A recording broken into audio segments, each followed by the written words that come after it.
and I'd like to introduce today's presenters. Michael Jensen, Chief Research Officer, guides the practice's research agenda and architecture by leveraging his extensive experience to identify and unlock emerging trends. Chunky Satija, Practice Director, is a member of the IT services team and assists clients on topics related to healthcare and life sciences. Chunky's responsibilities include leading Everest Group's syndicated as well as custom research engagements covering service provider landscapes and current trends across healthcare and life science industries.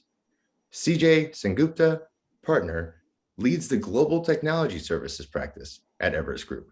CJ incubated the cloud research program and more recently launched the digital services research program. And with that, I'd like to turn things over to Michael. Thank you, and hello, everybody. Today is going to be a little bit of a different webinar for us.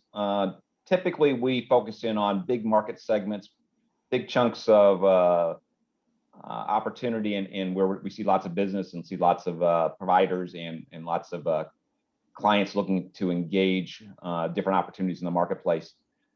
Today, we're going to look into some of the very niche aspects of our industry. So these are what we're referring to as specialists, and it's an opportunity to examine who these are. These are probably names that you have not heard of. Certainly some of them are new to me. And not only they're new names, but they're smaller companies.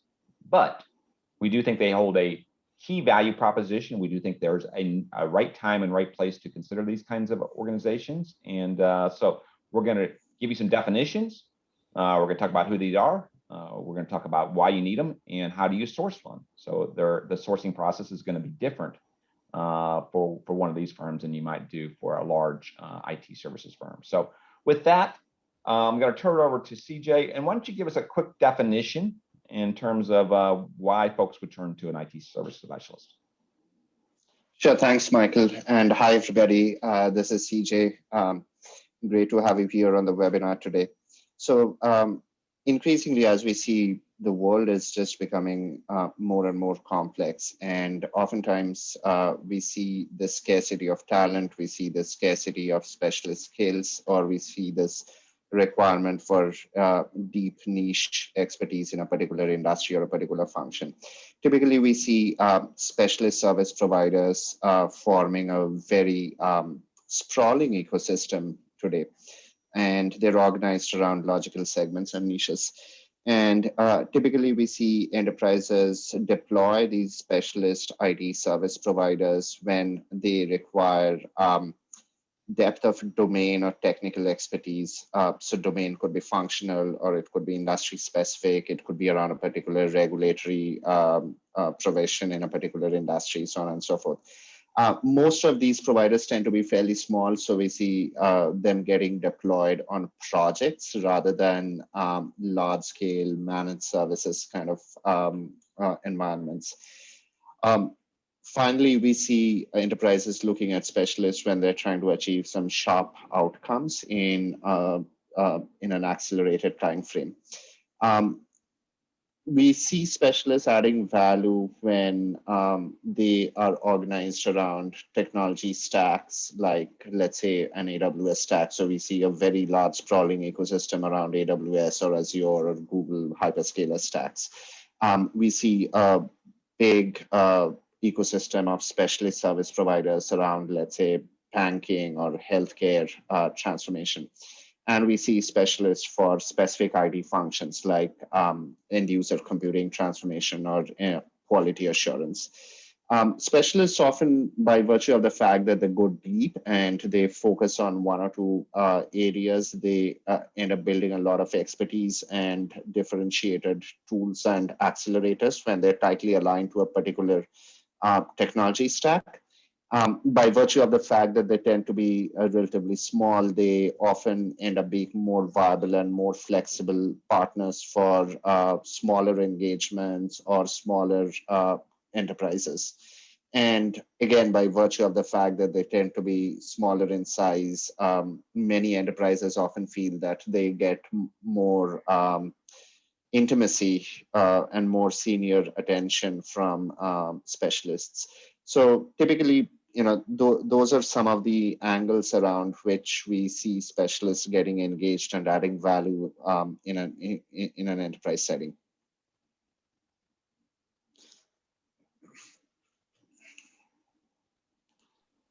And just building on to what CJ mentioned, right? So there are within Everest Group, we look at specialists the same way we look at large service providers. So we track these specialists.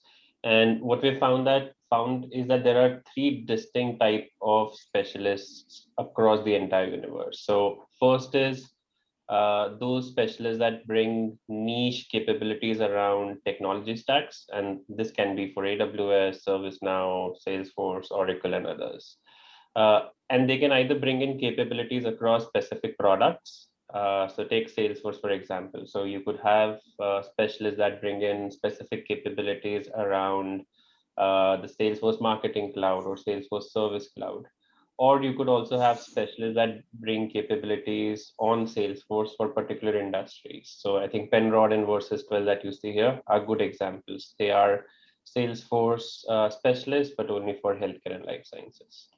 Similarly, there's a second category which brings in more functional skills. So this could be quality assurance or quality engineering, DevOps, security, and some of these players that you see, right? So take SecureWorks, for example. They are doing a lot of work with their enterprise customers around security by design. So, and making enterprises more secure.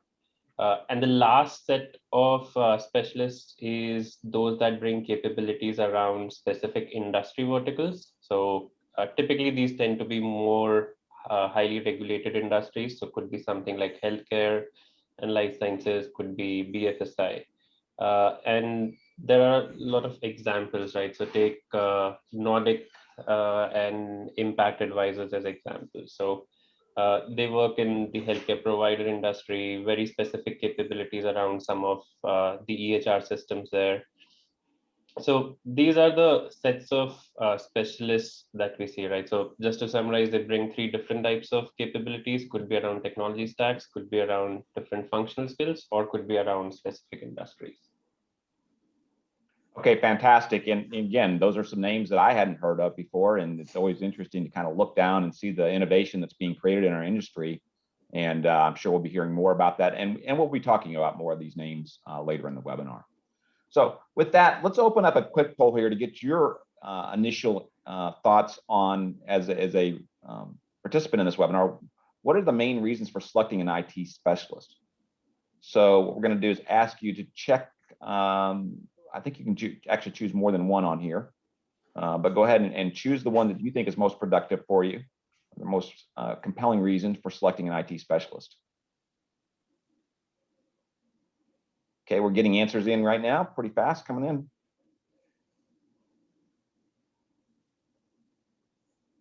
All right, CJ, and you can see the results as well there. There's one clear winner here, and it looks like they're the runaway winner here. We'll close the poll and there it is. Okay, great. So over half of the answers came in on that first one, the technology and industry. So that's not anything that's unexpected, I would guess there. The quality of talent goes with the specialist skill sets as well, and then everything else is kind of an afterthought at that point. Yep, absolutely. And it's no surprise because the technology disruption today is really the elephant in the room. It's massive and it creates so much confusion. And, it's pretty impossible for many supply side companies, many service providers to know it all and to do it all. And which is why a lot of technology companies are creating their own ecosystems. And that in some way, what we see also goes hand in hand with the talent crunch, right? Yeah. So, you really need specialists who are good at one particular set of technologies, and those end up aggregating in different ecosystems and different specialist providers. And again, industry and function specific, those again represent the second level of complexity once you start peeling the technology and you start actually applying it, right? So as Chunky mentioned, Salesforce is not Salesforce as a cookie cutter, but it's also about different Salesforce products and how do they apply in different regulated industries. So it's a combination of different things, but the technology industry function specificity is really the lead driver for the demand in specialist services. Yeah, and the talent is closely associated with that because I was becoming Yep. magnet for the right talent. And CJ, I know you and I spend a lot of time talking to clients about talent and talent shortages, and especially in the IT spectrum here. That becomes extremely critical. So we'll talk a little bit more about that as we move forward here. So let's move from the kind of the definitional stages of what are specialists, and let's move into why do you enterprise need them. So we've got a couple different ways to think about that. And I'll turn this over to Chunky and give us some kind of a framework or a context for thinking about when and how to use these. Sure, Michael. So I think enterprises have always needed to work with specialists. I think that the reason it is important now is because they're also realizing that their outsourcing models need to change with time. So traditionally, there hasn't been a lot of focus on specialists, and that's largely due to how traditional IT operating models have worked, where there was a heavy focus on labor arbitrage rather than focusing on what are the kind of expertise or strategic intent that that the vendors can provide.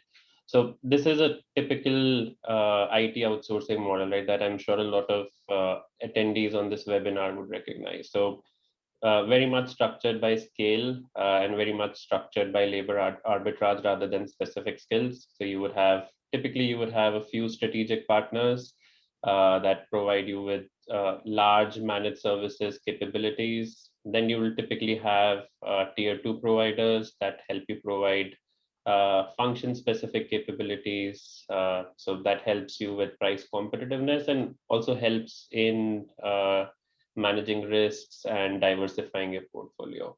And then you'll have a large number of staffing providers to basically fill in the gaps and also meet short-term as well as point-in-time requirements. And typically you would have a large number of these staffing providers simply because the coverage that they provide is limited in terms of a few capabilities.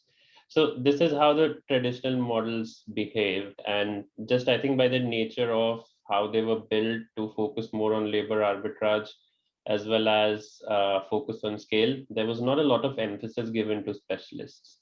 When we speak to a lot of these enterprises, at least the more mature ones, what we've seen is that there's a realization that some of these models need to change. And I think as these models change, one of the type of vendors that benefits from it are the specialists, because they've become more prominent in what we think is the new model, which is fit for the digital age.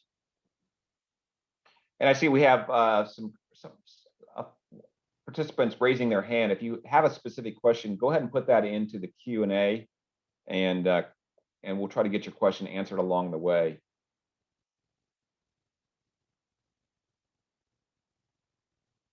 CJ, you're on mute.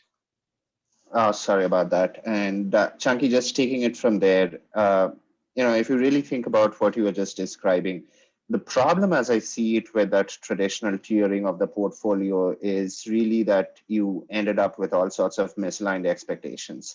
So you ended up pitting providers to do jobs that they were really not fit for. And that because the only driver for tiering was really about scale. And what we were really trying to get out of that whole model was a reduction in unit cost. What we're seeing today is in a digital world is more of what we call the slots model. So that's staffing, legacy, aggregator, orchestrator, transformation, and specialist. And if you really think about it, what we see sophisticated enterprises and sophisticated sourcing groups doing with their portfolio is apply the slots model. So you have staffing companies which help take care of project overloads, ad hoc requirements. You have legacy aggregators. That's where the maximum potential for vendor consolidation really lies, because that's where you actually squeeze the unit cost. And if you think of orchestrators, they are often driving service integration issues across the portfolio. Transformation partners, of course, have a larger say in enabling the broader vision. And specialists have their own unique place because they're not a staffing company. They're probably not as large as the transformation partner. But they're definitely not orchestrators or legacy aggregators either. So specialists have their own space where you're really trying to think of solving complicated problems which are important, but not necessarily massive in terms of volume, and where you really need specialist capabilities aligned around an industry or a function or a technology. And the thing that I really like about this picture is the clarity that it provides, because what you're really now trying to do is step away from a monochromatic view of the world driven just by scale, and you are building more nuance in everybody's thinking by building a fit for purpose sourcing portfolio. So that's one way of thinking about the portfolio and the place that specialists can successfully occupy. Yeah, so there's a different value proposition for each one of those nodes on that framework there. Exactly. Yeah, so I think if you think about the value proposition to each one, and CJ, you were highlighting that, then it makes it very clear in your head of how you want to engage with them. So your approach with a specialist is going to be very different than an orchestrator or a legacy aggregator or a staffing firm. I mean, you're just not going to even have the same contracting mechanism, because you're looking for very different outcomes in that process. Exactly, and how you govern them, what does success look like for each of them, which projects do you put them on, what kind of initiatives do you take to whom, all of that starts following from that. Yeah, so, and the scale is just so much different too. I mean, I think that's the other part of the conversation is that, the rates may be higher, you may be willing to pay a higher rate for a specialist because it's only going to be 5 people, equivalency of 5 people versus exactly. The other one may be 5,000 people that you're talking about. So it's a different emphasis. Okay, so let's do this. Let's open up another quick poll here, and let's just get a sense of the expectations for the share of market, if you will, for IT services. Are you expecting the IT service specialist in your portfolio to change in 2022? You expect it to increase, stay the same, decrease? Let's see where we're at with that. Okay, we'll leave the voting open for another 5 seconds. Looks like a close race, Michael. Yeah, well, I think it's all lopsided, to be honest with you. Yeah, okay, we'll close it. Go ahead and close it right now. And it's all about the upside here. I think people are recognizing some of the conversations we're having today. Marginal increase is the clear or significant increase of those. Between those two, they represent almost 90% of the participants here. So staying the same, just a handful there, marginal decline, a handful there, and nobody's looking for a significant decline. So kind of as we had a suspicion about, and the fact that we're doing this webinar tells me that there's a lot of interest in this. And Chucky, any other thoughts as you kind of go into the next section?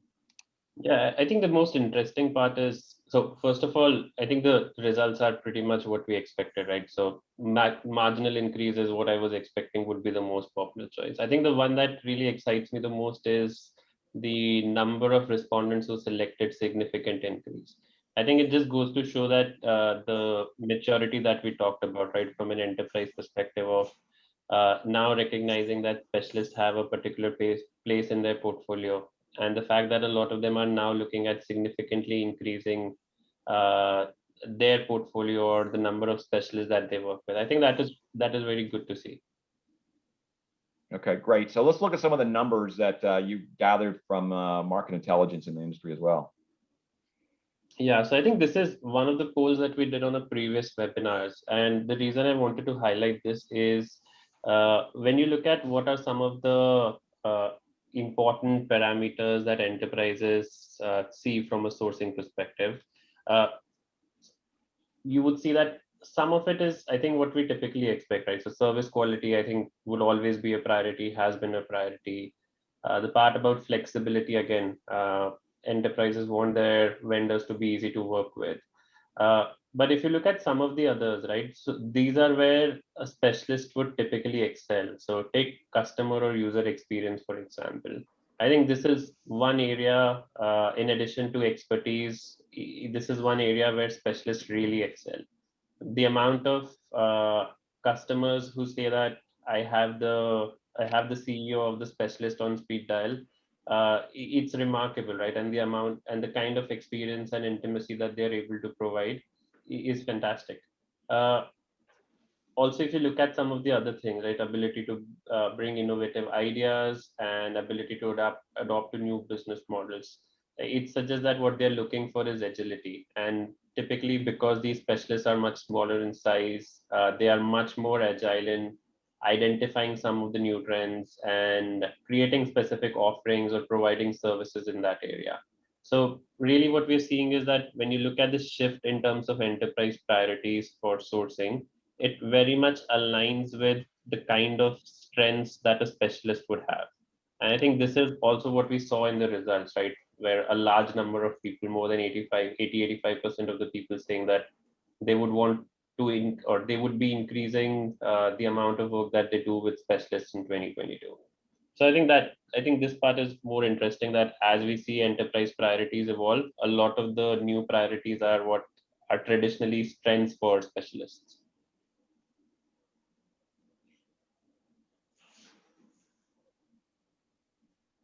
And very interestingly, Chunky, since you mentioned, what we also see is that specialists tend to shine in certain areas compared to their larger peers, but they also have gaps.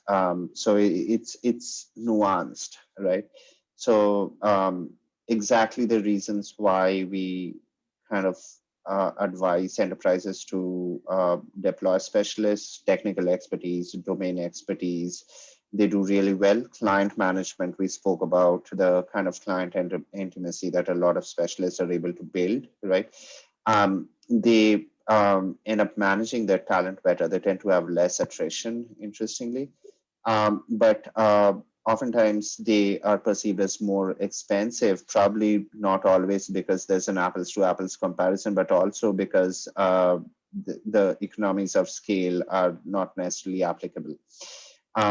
Oftentimes they lack the scale and the breadth of presence across a large account, a large enterprise, to be truly called a strategic partner who's able to orchestrate and weave together all the different functions, all the different agendas, all the different initiatives, and unify it into a strategic program. And oftentimes they may not always have the same wherewithal to invest in innovation. So it's kind of a mixed bag. I think the key message that I take away from this is know what specialists are good at and deploy them accordingly.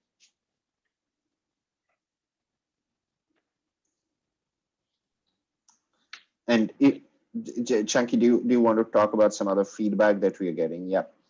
Yeah, and I think this just summarizes the discussion that we've been having for the last 10 minutes, right? These are quotes from actual buyers of services from specialists.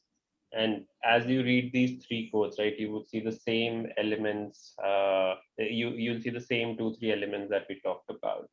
So one is around expertise. So typically, whenever enterprises are looking at, say, sourcing services in areas which are very new, not commoditized, require a lot of specific expertise, which could be related to a vertical, which could be related to an industry vertical or a specific functional skill. Those are the areas that they work with specialists.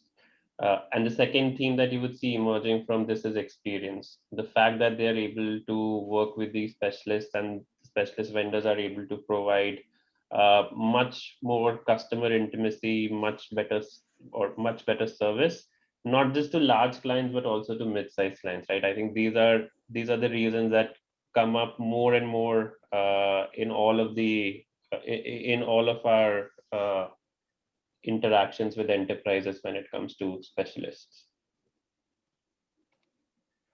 Okay, all right. So we've talked a little bit about the marketplace and some of the challenges and the upsides and the reasons to doing it. Now we're going to get into the how-to part of the conversation, and we're actually going to name some names. We'll talk about how we evaluate all these different entities. And to be honest with you, we have a variety of mechanisms. I think most of you are familiar with our peak matrix, and we do that for some of the specialists. But you're going to find that we actually have other things that are a little more branching and have a little different set of requirements.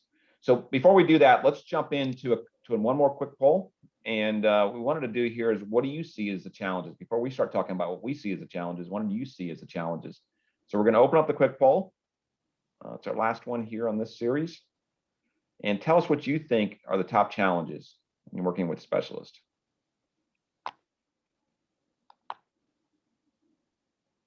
Okay, so far all the votes have gone to 2 options.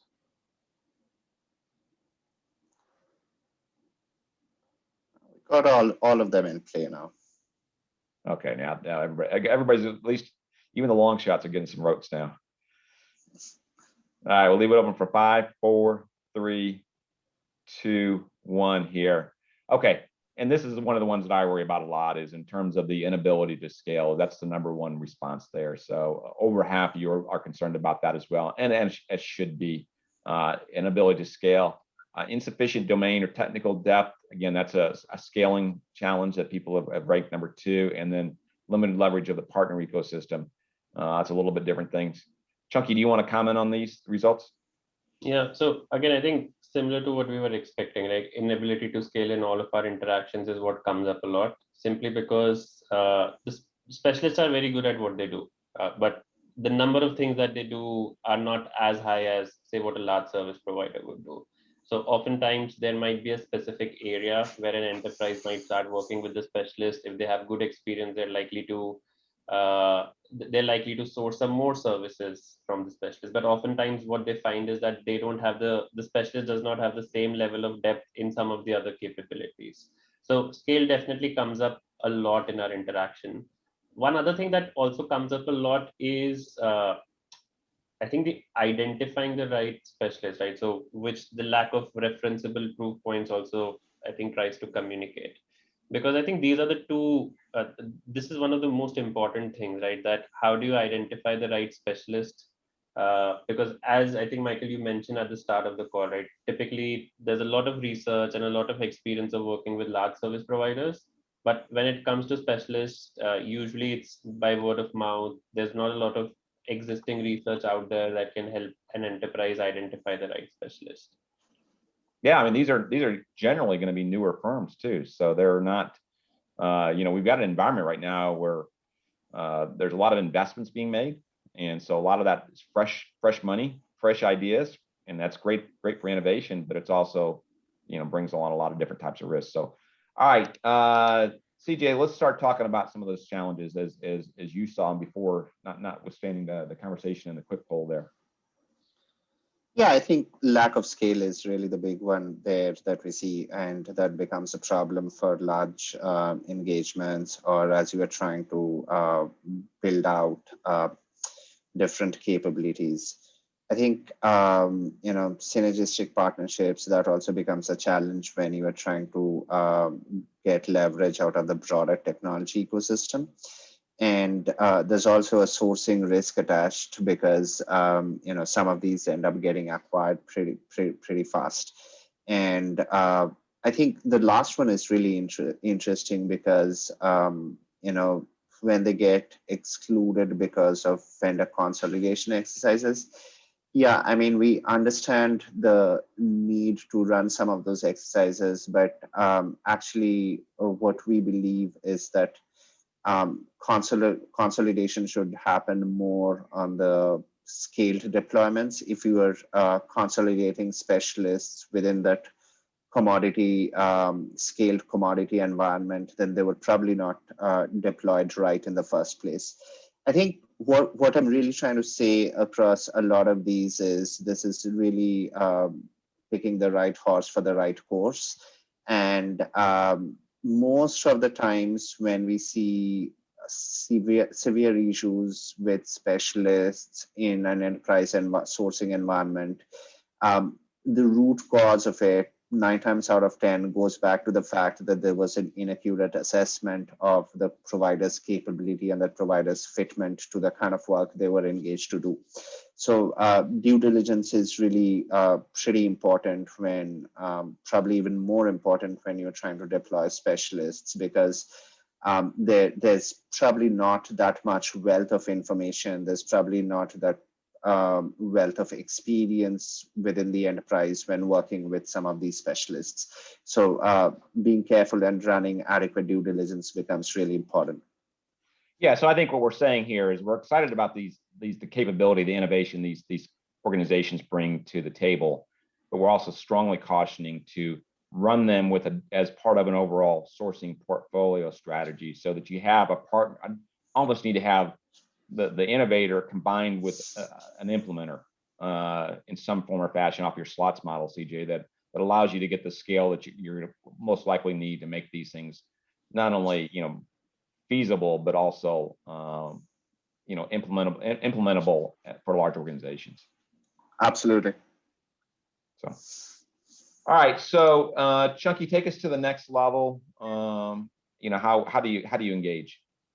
Yeah, so I think as we started to discuss, right, there are two main important things: when to use a specialist and which specialist to use, right? And I think what you were alluding to, Michael, was that there would be areas which would be suitable for specialists, whereas there might be other areas where specialists are not suited. So I think what this framework does is it's a very simplistic framework that tells you areas where you should think of using specialists versus which are the areas where they may not be best fit. Right. So typically, I think whenever we see anything which is business critical or has high business value, or is something which is critical to either current running of current operations or important for future success of an enterprise, typically those things are either done in-house, or these might be niche areas where you need specialist skills, because a lot of these areas may not be commoditized. So typically what we've seen enterprises do is, if in addition to the business value or the criticality being high, if the volume is also high, there is a tendency to do it in-house. And the reason for that is that could be an area where there are not a lot of skills out there in the services industry. Right? We talked about specialists. We also talked about their biggest challenge, which is their ability to scale, right? So if the volume is high, there is a tendency from an enterprise perspective to keep things more in-house. Whereas there can be other things which are high from a business value or criticality perspective, but the volumes might be something that is more in the sweet spot of someone like of a specialist. So this is a typical scenario where we see enterprises working with a specialist. Now, there are other scenarios to think of something which is low business criticality or low business value. So things which are highly commoditized, right? Those are areas where you would typically not work with a specialist. So if you have something which is not very low business complexity, highly commoditized, high volumes, you would typically go for a service provider, and you will typically look for vendor consolidation initiatives. And I think last but not the least, if there's something which has, say, low business value, the volumes are also not high, you probably have some short-term needs, you would typically go for staff augmentation. So I think what we're trying to say here is that, again, right, there will be a few areas where you should consider specialists, but again, there would be other areas where they would not be the best fit. Absolutely. And Chunky, you framed it very nicely. So you spoke about when to use specialists and how to identify the right specialists. So this one is really about the latter, how to identify the right specialists. And we basically advise all enterprises to think about two things when doing their due diligence. Look at the intrinsic capabilities of a service provider, and that includes specialists as well. But also look at what kind of impact they have created with other customers. And within capabilities, there are a whole range of things. I think part of what's different. I'll talk a little bit about what's really different for specialists within the capability and market impact framework. So within capabilities, you really need to look at what's the leadership background and vision. Can you get their attention? Are they invested in the business? And are they in it for the long haul? What kind of investments are they willing to make? And what kind of backing do they have? Very importantly, also look at the service delivery model agility and whether they're able to ramp up in relation to the project that you have in mind, right? And that relative assessment, fit for purpose assessment to the project that you have in mind, that becomes important, right? Look at the quality of consulting talent if you are using them for the right project. Look at the employee satisfaction, because if they're if you're going to use a specialist, one of the reasons why you're going to use them is because they have better talent in specialist pockets. They have better engaged employees, and they have lower attrition, and they are able to attract and retain talent better within their specific niches. So those are the things you really need to look at when you are considering a specialist. Coming to the market impact. Hey, CJ, before you move to the right side, this is very much a follow the money conversation as well. So that Wall Street in Silicon Valley and other investors are looking at these every day, and they're pumping in big money. So if you are looking at these, you should always ask that question as well about the equity and the different plays being made by the big money here, because if there's a real value proposition here and the company's doing well, there will be real money following it as well. So it's not the absolute signal, but it's something that it should be part of the equation as well. Absolutely, and that's you are absolutely spot on. It's not the only thing, but it's one of the things you need to look at, right? Ask for real projects, ask to speak with real customers, ask to see whether they've done similar work. And because specialists tend to, or let me put it this way, good specialists tend to have really close customer relations. They tend to have good customer advocacy programs. One of the warning signs that you should keep in mind is if you have a specialist who claims to be a specialist but is not able to give or is struggling with quick and easy customer testimonials or customer references. That probably would indicate that they're way below threshold scale or something's wrong. Follow the money, definitely. Also try to get an understanding of what's the sweet spot deal size. So what you are really trying to understand is whether you've got Goldilocks, not too big, not too small, just right? So that one way of looking at that is asking them what's their average deal size, what's their sweet spot deal size, what kind of scale are they most successful with, have they handled the kind of scale that you are looking at deploying them for in the past, how often, how successfully, that kind of stuff. So there's a little bit nuance to a lot of the sourcing due diligence for specialists compared to some of the more diversified, larger service providers. Okay, and so we're going to take you into to 3 different evaluation criteria that we have, and think about these as decreasing levels of or rigor, if you will. So what we've done here in the first one, you're going to see the peak matrix, and you're going to see Chunky talking about this. But we're trying to expand our own vision of what we see in the marketplace, but the depth of coverage is going to decrease as we get into some of these smaller and smaller. And as we learn more about the industry, they become bigger. They kind of move up the ecosystem of different Everest Group evaluation criteria here. So CJ, I don't know if you want to add anything to the context here, what you're going to see in the next 3 slides. Yeah, I think to be fair, it's a combination of both, right? So our tracking of different niche segments also mirrors the way they develop and mature, right? So we kind of go with the wave, if you will. So we start with something that's that's that's a little bit different. That's a little bit easy to consume and digest, depending on the relative maturity of the industry. And then we start layering in more insights and more details about all of these players till we get to the peak matrix. So I'll talk about the less detailed versions on subsequent slides, but Chunky, why don't you talk a little bit about the peak matrix that you have over here?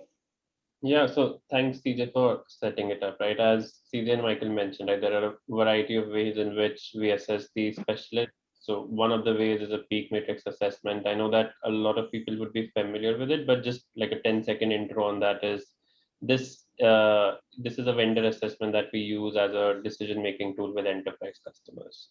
So I think CJ mentioned that there might be areas with different levels of maturity. Given that, I think one of the things that we recognize is that from a industry expertise perspective, I think that is one area where a lot of specialists are already quite mature.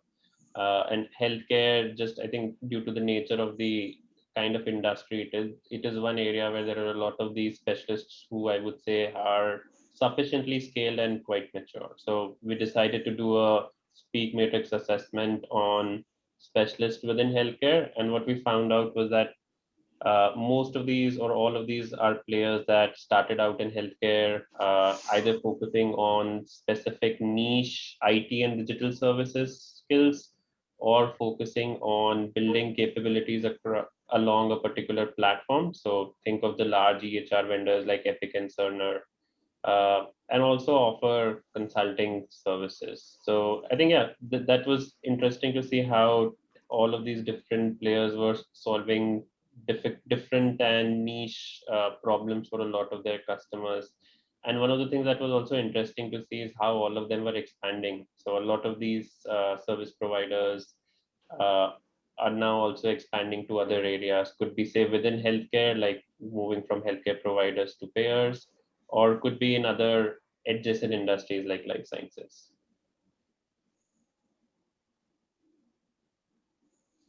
And Chunky, thanks for that. Right. So this is another version of covering the ecosystem, which is slightly less mature. So if you really think about it, Chunky spoke about the healthcare as a broad big technology implementation space. So it's an industry specific view, been around forever. Here we are talking about something which is more exciting, but also less mature in the sense that it's just been around for less time. And that's the Salesforce, that's the ServiceNow ecosystem. So essentially, again, we looked at 115 specialist ServiceNow partners, and then we started qualifying them on market impact and capabilities, and arrived at the best versus the rest, if you will. So we got it to specialist leaders, high potentials and aspirants. And so companies like GlideFast, Cask, Thirdera, right? They're really hitting it out of the park when it comes to Salesforce implementations, ServiceNow implementations. And then you have the rest. And what was very interesting was that when we compared the average customer satisfaction scores for the top 15 players versus the global elite partners, there's a clear winners. The leaders in the specialist category, they have a very clear, very clear lead on customer satisfaction scores when it comes to the global elite partners, who are the largest ServiceNow implementation companies. So, message being loud and clear, you can get differentiated value from certain specialists in, at least in ServiceNow. Question is, have we got the right ones? And I'll probably share another example of how this plays out. Next slide, please. Yeah, and this is an even, this was done a few years back, and this is different from this ServiceNow ecosystem. So this is looking at the cloud management platforms, right? And we call them trailblazers. So these are the trailblazers who are more of startups, and these are typically product and platform companies. So we looked at the cloud management platform ecosystem, and we identified the top 10 startups who are really differentiated when it comes to the richness of features, functionalities, ease of deployment, integration points with different cloud technology stacks, different application landscapes, so on and so forth. And CloudBolt, Core Stack, Morpheus, Rackware, Turbonomic, and CloudCheckr, Hypergrade, Ops, Ramp, Scalar, and VCOM. Somebody like Scalar is pretty well known, somebody like Turbonomic, yes. Not all of them are as mature and as renowned as some of the others, right? But looking at that entire startup ecosystem, this is also where some of the follow the money conversation that Michael was referring to comes into the picture. So a lot of them are well funded and receiving a lot of attention from the innovation ecosystem and the financing ecosystem. So those are some of the names that we identified as part of the Trailblazer assessment in this segment. Okay, great. So what we wanted to do is showcase a different, several different layers of analytical capability. And hey, we are watching these firms. We are paying attention. We're looking for those that are at various levels of the maturity and sophistication and capability. So what we wanted to do now is give you the opportunity to get some of that research. If you're an enterprise, so if you're a buyer of services and you're interested in having a conversation with CJ and Chunky or some of the other team, and you want to talk about one of the more detailed platforms that we just featured right now, the healthcare IT services, ServicesNow, or cloud management platforms. If you're interested in that, or if you just want, I mean, these are the ones we've mentioned here. Obviously, these guys are looking at a lot of different firms. If there's a conversation you want to have, go ahead and check one of the boxes, and we'll get with you, and we'll work on getting that dialogue for you, and you know, at least telling you what we know. I mean, it's not we're not going to know about every single firm that on the planet Earth in IT services, but we are certainly trying to keep tabs on those that matter to your organization. So, okay, so why don't we proceed on the final slide here, kind of a client case study here, CJ, and we'll take it from there. Yeah, this is a really interesting one, and this is one great real life example of how companies look at specialist service providers and how they think of getting value out of them. So this was an Indian fintech company, and they themselves are a startup, right? And they have a very innovative suite of solutions around core banking platforms as well, core banking platforms and payments. And they serve clients not only in India, but Middle East and Africa, South America, South and North America, increasingly in Europe. And they just attained unicorn status, very well funded, right? And they had a very unique situation. So like many startups, which are completely going through the roof when it comes to growth, they found themselves short of staff. And it was a very interesting problem to solve, because their challenge was that they did not want to let go of the control on quality and the control on the technology stack that they could exercise when they were implementing and customizing their platform at client sites. But on the other hand, as a result of keeping all the system integration and the custom application development on top of their platform in-house, they were just losing their differentiation, because what was happening is nobody was paying attention to upgrading the core platform. Nobody was paying attention to building the next set of killer features and functionalities. And in a sense, if you really think about it, what that means is a product company completely diluting its core competency and risking its innovation edge, because you were always firefighting and you were always trying to deploy at client sites. You are always trying to customize. You are always trying to integrate it with the existing landscape that the customer has. So here's a product company which was finding it challenging to keep up with the services side of its business, without diluting its core competency. That was essentially their big challenge. And consequently, they wanted to set up an outsourcing program. They wanted to set up a program through which they could outsource their system integration and application development and customization programs for their clients. And they wanted to build that portfolio from scratch. And the challenge was they needed partners who were going to be just Goldilocks, not too big, not too small. They needed those guys to really understand banking specific technologies, payment specific technologies, and they wanted those guys who could integrate well within their delivery model, which was highly agile, pod based, so on and so forth. They also needed partners who would have that talent in the right geographies where they were witnessing the biggest surge in demand, right?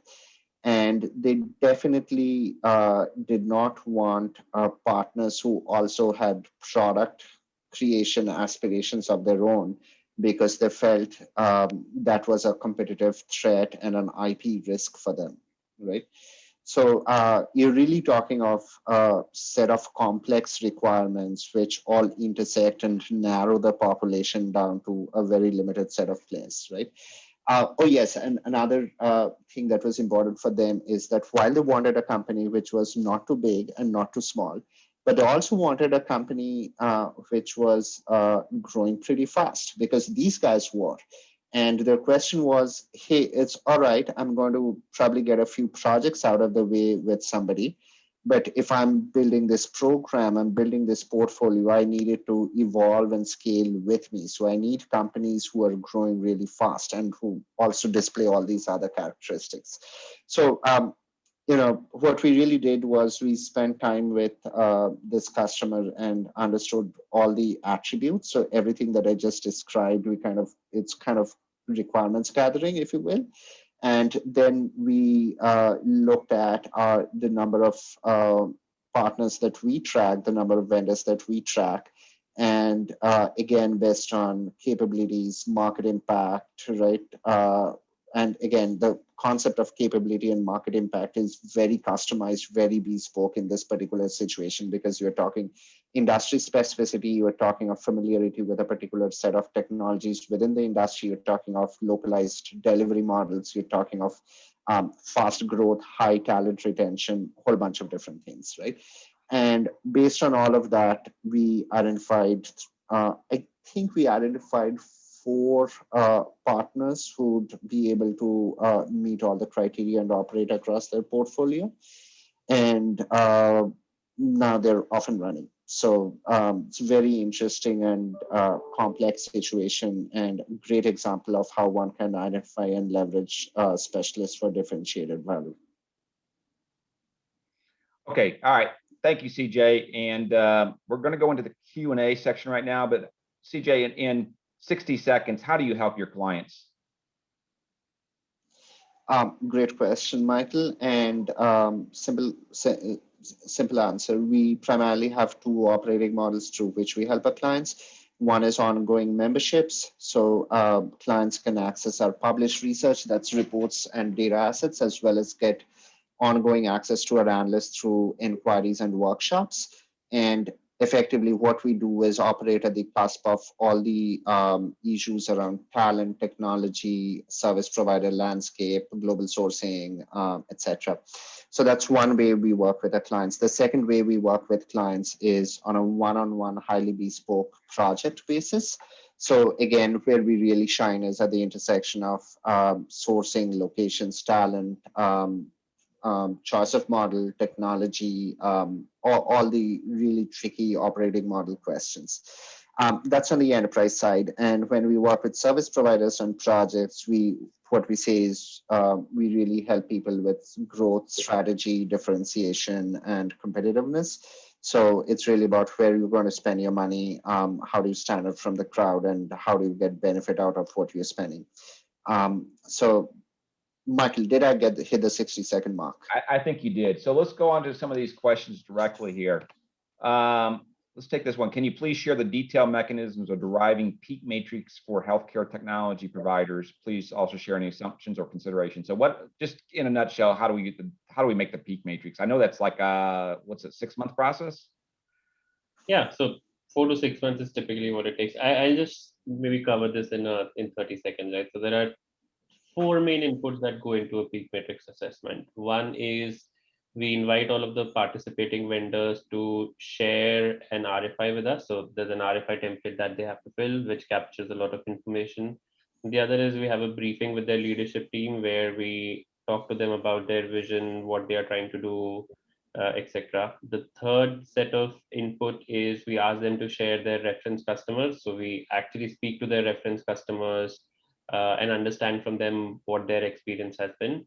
And fourth is because we track this industry on an ongoing basis, there are things that we pick up through conversations with our enterprise customers, software vendors, or service providers. So all of that feedback goes into creation of the peak matrix assessment. You know, I sit on some of those enterprise client references, and it's always amazing what you hear on those. Some of them, it's not quite some of them it's really enthusiastic customers, and some of them they're pretty honest. So it's always good to have both a quantitative and qualitative research methodology that gets the true market feedback. So, all right, next question here. You see substantial increase in staff aug driven by outsourcing IT, digital being closely intertwined with the business and due to agile being less suitable for outcome-based projects. What is your view on the ability of companies to drive complex end-to-end IT projects versus the ability with professional services providers? So that's a little bit of an apples and oranges comparison there. Yeah, I'm not sure I get the question completely, but we do see enterprises being able to drive end-to-end IT projects, right? With specialist service providers. I think the question is around specialists, given the topic of today's webinar.